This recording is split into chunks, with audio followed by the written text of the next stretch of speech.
Hey there, Jenna here. I'm the founder of Star Family Wisdom, and I'm also a former global vice president for Whole Foods Market. And today we're going to be talking about some frequently asked questions related to the ET and UFO phenomena. I spent many years at Whole Foods Market leading teams and individuals through massive change and transformation, and it is a continuation of that mission here today that we are having this conversation. I started awakening about 5 years ago, and that awakening led to contacting my star family, or I should say they contacted me. And through that contact, I have had the ability to understand so much more about what is possible in our universe, what is possible for the human being, and what is possible for our future as we embrace the idea of intelligent life forms that exist beyond Earth. And it is a process of remembering our ancient past and a process of unlearning and relearning that is required for us to move forward in really beautiful ways. So we're going to talk through some questions that I would love to answer for you today. And this is based on my personal experience, based on my connection with ETs, my channeled information that comes from them, which is most of what you see on Star Family Wisdom, and also my research that I've been guided to by them and by my non-physical team. So this is meant to act as a way for you to gain a little more insight into what is true about our reality, what is true about our contact with ETs on Earth. So first, are aliens or ETs on Earth? Physically, yes. There are hybrid alien human beings living among us. I prefer to not use the term alien much because I think that is not respectful. We like to use the term star family at Star Family Wisdom because we recognize that many of the ETs that are in contact with Earth today are in fact related to us in some way, shape, or form. So there are indeed hybrid humans living among us. Some of them know they have hybrid genetics, some of them do not. That's not necessarily important, but the hybrid program is happening to support the continuation of life and the survival of both the gray races and the human race, and supporting the evolution of life in that way. And many UFO sightings are just visitations from many different races of ETs, and they've been monitoring our evolution and our ability to make open contact with the rest of the galaxy. And they're eagerly awaiting our ability to make more open contact. So in some cases, these are just drive-bys. They're merely curious and monitoring our reaction to the sightings. In some cases, these sightings occur when visitors might be attempting to make contact with one of their own, with a being that they may have a soul bond, or when they might be interested in monitoring military facilities. They really don't understand our propensity towards violence, and so they are very curious about our evolution in that regard. And additionally, there are many souls on Earth today who normally incarnate in other parts of our galaxy or universe, who have had lives in other civilizations, and I am one of those ET souls, what we are now calling interplanetary souls. Question 2, did aliens seed the human race? Well, it's complicated, but technically, yes. And while most major world religions consider humans a creation of God, what if we considered for a moment that God's creation is a far bigger creation than we have understood? And what if the evolutionary process in our universe includes spiritually advanced creator beings who operate in higher dimensions? And these creator beings might contribute to the evolution of life throughout galaxies in our universe. Secondarily, ETs and star races have contributed to genetic alterations in humans, leading to the modern-day Homo sapien. So there have been numerous interventions in our ancient past, in addition to the fact that we were indeed seeded by a more advanced group of creator beings. What happens after disclosure? Question number 3.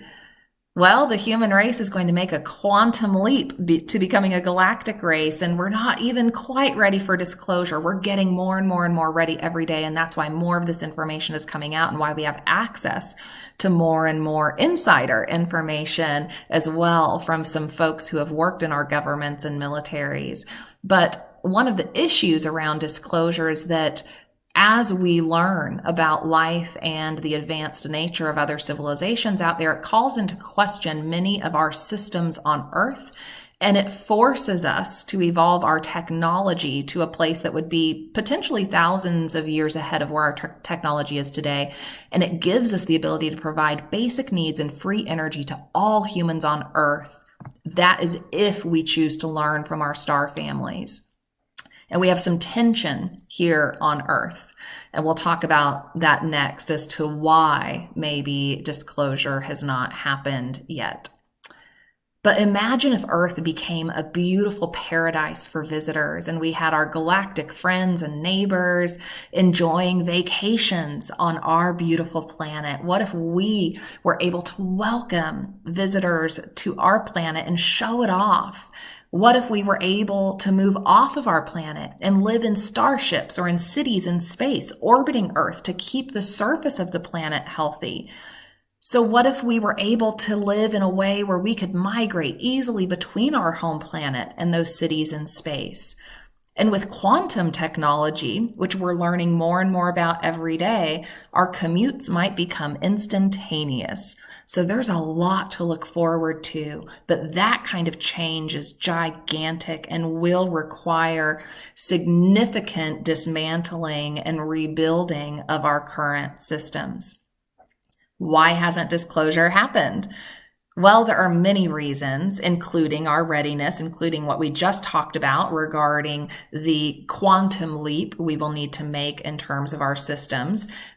We also have folks on our planet who are greedy and who are focused on power and control, and providing basic needs and free energy to all humans on Earth threatens their ability to stay in control and to harness the financial resources that they would like to harness. So we have a tension here on Earth that we are trying to resolve. Humans have also had a propensity towards violence, and our ability to peacefully interact with other civilizations is a necessity for open disclosure and open contact in a more broad way. And this is also a concern among governments about the introduction of alien technology and its impact on our economic systems and industries. So resiliency will be required as we navigate this sort of profound change. With all change of this magnitude, there will always be some breakdowns before there is a breakthrough. How can we help disclosure happen?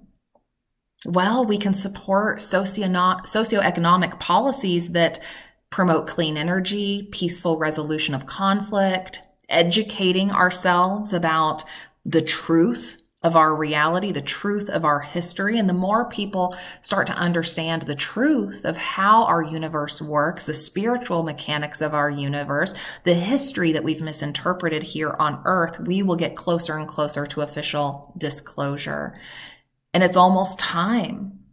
And the ETs are eager to interact with us peacefully. And they are interacting with us peacefully in so many ways. There are so many humans on Earth who are in contact right now, who have remembered their lives off planet, who have remembered their connection with these star beings.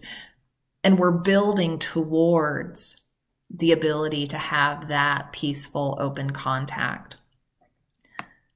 This next one's for all of you skeptics out there. How can we verify the ET phenomena is actually real? I was right there with you for a long time.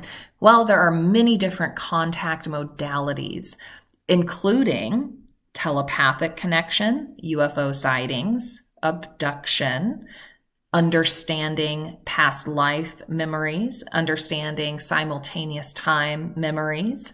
We have a lot of ways that we can retrieve information from our higher selves, from the universe, in addition to verifying actual physical contact, physical sightings, and vast amounts of evidence that are now leading us to connect the dots on this. Abduction research uses hypnosis to help retrieve suppressed memories, and the gradual declassification of government documents also shows that our governments have known for many years that this is a reality. That is also part of the complication in allowing disclosure to happen, right? Because we have a very large cover up that has happened for many years, which started for good reason, but now is creating a complication. And many of our astronauts have confirmed their knowledge of ET races and UFO sightings. Again, there is vast amounts of evidence, and you can learn even more about that in our UFOs and Preparing for Contact course. Why don't the UFOs land? Well, most star races are vibrating at a higher frequency than we are. Some of them have landed, but most operate in the fourth, fifth, and sixth dimensions, and we're currently vibrating between the third and the fourth dimensions. Some star races are able to temporarily lower their vibration to come closer to humans and interact, and these interactions are usually UFO sightings or abduction cases. And until we can raise our vibration collectively, they won't land and we won't make that open contact, because currently the vibration, the frequency at which many of the star races are operating would instantaneously overwhelm most humans. So that's why we have to work on our healing and raising our vibration to get to a point where we can make that sort of contact. Okay, last two questions. Why have some humans seen or interacted with aliens and some haven't? Well, again, it's about vibration and frequency. Some humans are a closer vibrational match, allowing contact to happen more easily. And even in these scenarios, the humans are usually a little overwhelmed and they experience lingering symptoms like the awakening of psychic and multisensory abilities, which has happened for me. Some humans have had past lives as ETs and are related to star races, which facilitates a telepathic communication, which I have experienced. And each physical being has a soul, and souls incarnate in different life experiences for the purpose of growth and wisdom and learning. And some souls incarnate on physical planets like Earth, and they might continue to incarnate on Earth until they accomplish all of their lessons and move on to a higher dimensional physical reality. But all souls have a soul group or a soul family that is part of their soul group in the spiritual dimension. And some of those groups now include intermingled human ET experiences in the physical dimension. So that's what's facilitating the telepathic contact with ETs. It's because, like for me as an example, I'm in contact with my star family who are part of my specific soul group in the spiritual dimension. We just happen to be incarnating in different places right now in the physical reality. Why do you call aliens star family? Because I believe and know now that we are descendants from many different star races, and life is a process of continual evolution throughout the cosmos, and we've interacted with star races for thousands and thousands of years, and in some cases are direct descendants of them, or we might carry lingering genetics. And in fact, some indigenous cultures around the planet refer to ETs as star family because they honor that connection and they haven't lost that ancestral memory that the rest of the world has over time. And many indigenous origin stories even include tales of star family rescuing survivors of a great cataclysm and teaching survivors about how to become a spiritual people of the earth. And once you realize that we're all actually intimately connected and that there are star races that view us as their children, it becomes a little easier to consider them family. And I have an understanding of my connection with my soul group after many years of research and past life regression, and I know that only 2 of those souls from my specific soul group are incarnated with me here on Earth, and the rest of my soul group are living on a starship, which is usually considered home for my soul when I'm incarnating, because that's where I've spent a lot of time. That's where my soul feels most at home. So just like some souls may consider Earth home because they've incarnated here more than other places, there are a lot of souls on Earth today that would consider other planets their home. And We're here to help with this process of disclosure and to help us prepare and to help us evolve past our current state on Earth and to help us transition eras. And that change is huge and it's exciting. And I hope that you're excited to learn more about that, because I think this is something we can begin to embrace with an open heart, with an open mind, and without fear. And as we do that, that allows us to make that transition in a way that is more easeful, in a way that breaks down some of the barriers and the walls and the issues that we have faced on Earth. So what I know to be true is that we have a beautiful future ahead of us if we are willing to learn from our ET brothers and sisters, and if we are willing to embrace this multidimensional reality without fear.